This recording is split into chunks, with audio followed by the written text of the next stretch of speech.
Hello everyone. ఈరోజు మీకు నేను సింగరేణి కాలరీస్ కంపెనీ లిమిటెడ్ గురించి ఒక వీడియో చేద్దామని ముందుకు వచ్చాను.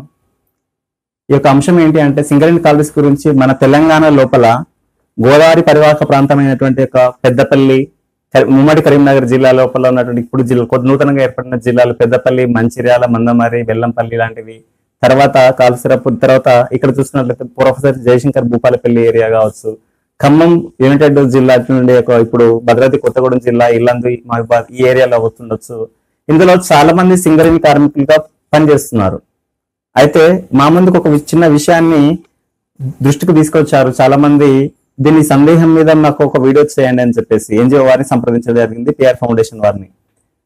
మెడికల్ అన్ఫిట్ కి సంబంధించిన అంశము. ఈ వీడియో యొక్క సింగరేణి కుటుంబ సభ్యులందరికీ ఉపయోగపడుతుందని నేను బలంగా నమ్ముతున్నాను. ఈ యొక్క విషయాన్ని పూర్తిగా మీరు గమనించినట్లయితే, ఒకవేళ సింగరేణి రూల్స్ ప్రకారంగా మీరు మెడికల్ ఇన్వాలిడేషన్ కి అప్లికేషన్ పెట్టుకుని ఉంటే గనక అది మీకు 2 years 3 years ఏదైతే ప్రిస్క్రైబ్డ్ ఫార్మాట్ ప్రకారం మీకు ఏదైతే టైం చెప్పినారో ఆ ప్రకారంగా పెట్టుకొని తర్వాత ఆ యొక్క మెడికల్ బోర్డ్ రిజల్ట్ వచ్చిన తర్వాత దాన్ని మీరు ఛాలెంజ్ చేయాలనుకుంటే చేసుకోవచ్చండి.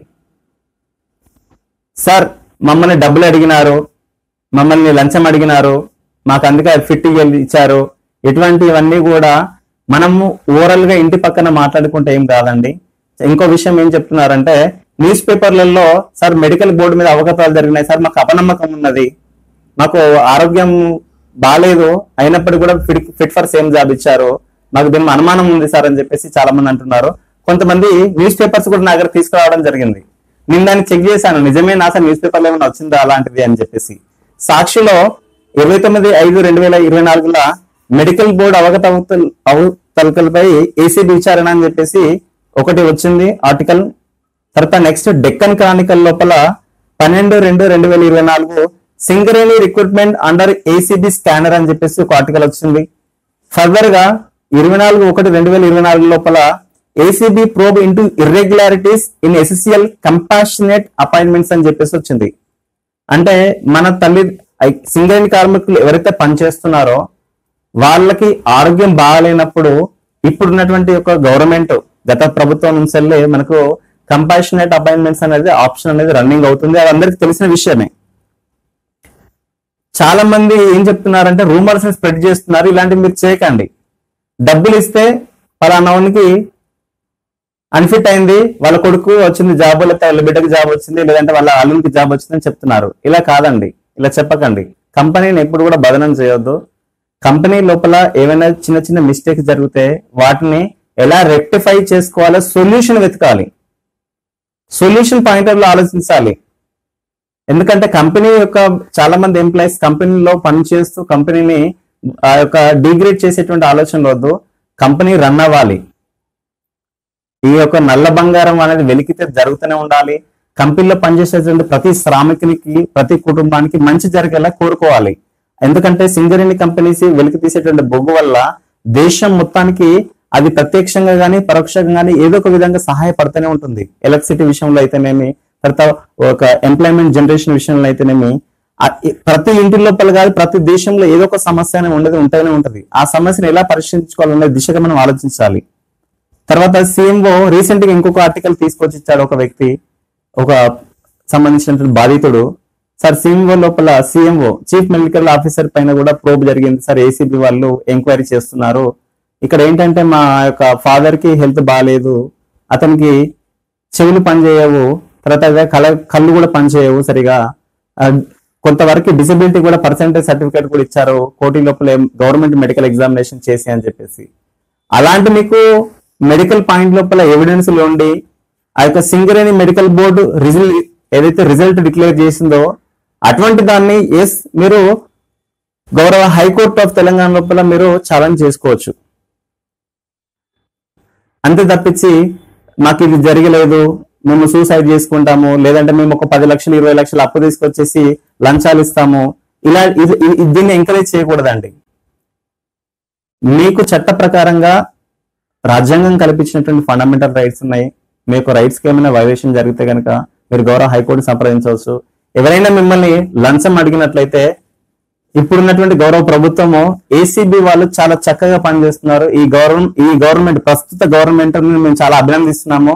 తెల్లవారు లేస్తే పేపర్లలో న్యూస్లలో ఎక్కడ చూసినా కానీ ఏసీబీ వాళ్ళు పట్టుకున్నారు అని న్యూస్ వస్తుంది. ఎస్, మంచి చాలా చక్కగా మేము ఈ ప్రస్తుత గవర్నమెంట్ అభినందిస్తున్నాము.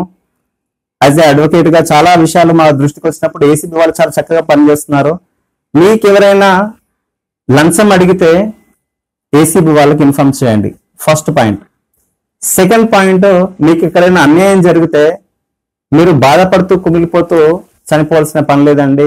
లేకపోతే అప్పులు తీసుకొచ్చి వేరే విధంగా మీరు దాని రిసోర్స్ ని చేసుకొని అది సగం వాళ్ళు డబ్బులు తీసుకున్నారు కానీ మాకు మెడికల్ అన్ఫిట్ ఇవ్వలేదు, ఇలాంటివి చేసి కుటుంబాలని ఆర్థికంగా ఊబిలోకి తీసుకెళ్ళకండి.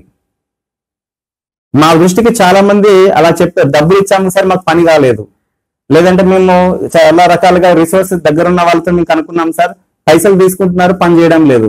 ఇలాంటి వాటిని మీరు నమ్మకండి. మీరు ఏది ఉన్నా కానీ లీగల్ గా మీకు ఏదైనా ప్రాబ్లం ఉంటే మీ వెల్ఫేర్ ఆఫీసర్ దగ్గరికి వెళ్ళండి, మీకు ఏమైనా ప్రాబ్లం ఉంటే మీ జిఎం దగ్గరికి వెళ్ళండి, మీకు ఏమైనా ప్రాబ్లం ఉంటే సిఎండి గారి దగ్గరికి వెళ్ళండి, డైరెక్టర్స్ దగ్గరికి వెళ్ళండి. మీకు అక్కడ కూడా రిప్రజెంటేషన్లు పెట్టండి, మీ సమస్యని విన్నవించుకోండి, రిటర్న్ అప్లికేషన్ ద్వారా పెట్టుకోండి. అక్కడ కూడా మీ సమస్యను పరిష్కరించట్లేదు, మీకు నిజంగానే జెన్యూన్ గా రికార్డ్స్ ఉన్నాయంటే yes, last but not least మీకు ఫండమెంటల్ రైట్స్ ని క్లెయిమ్ చేసుకోవచ్చు. ఈ విషయం లోపల మెడికల్ రీఎగ్జామినేషన్ చేసుకునేందుకు కూడా కొన్ని ఆపర్చునిటీ ఉంది. మనకు వివిధ రకాలుగా హైకోర్టు యొక్క రిట్ పిటిషన్ ఆర్డర్స్ కూడా ఉన్నాయి. మీరు పాజిటివ్ గా ఉండి మీకు జరిగిన అన్యాయాన్ని గౌరవ కోర్టులకు తెలుపుకొని మీకు సమస్యల్ని పరిష్కరించుకోండి. కానీ లంచాల ద్వారా మీరు మెడికల్ ఇన్వాలిడేషన్కి వెళ్ళకండి. దానివల్ల కుటుంబంలో కానీ భవిష్యత్తులో కానీ సమస్యలు తలెత్తే అవకాశం ఉంది. ఎందుకంటే ఏసీబీ వాళ్ళు కూడా యాంటీ కరప్షన్ బ్యూరో వాళ్ళు కూడా ఇన్వెస్టిగేషన్ లోపల చాలా విషయాలు వెలుగులోకి వస్తున్నట్టుగా 3-4 న్యూస్ ఆర్టికల్స్ లో నేను చదవడం జరిగింది. అయితే ఈ విషయాలు కూడా మీరు కూడా గూగుల్ లోపల ACB probe in regarding SSCL company అని చెప్తే కనుక చాలా న్యూస్ ఆర్టికల్స్ అనేది వస్తున్నాయి. సో ఈ విషయం లోపల ఏంటంటే నేనేం చెప్తున్నానంటే, కంపెనీ కూడా విజిలెన్స్ అథారిటీస్ వాళ్ళు ఇటువంటి జరిగేటువంటి ఇర్రెగ్యులారిటీస్ ని కంట్రోల్ చేయడానికి వాళ్ళు ముందుకు వెళ్తున్నారు. మీరు కూడా వాళ్ళకి సహకరించి దీన్ని పూర్తి మొత్తం లోపల కూడా ఈ యొక్క అవకతవకలను మీరు తగ్గించే దిశగా మీరు అందరూ కూడా సహకారం చేస్తేనే సాధ్యమవుతుందని తెలియజేస్తూ కృతజ్ఞతలు. Thank you.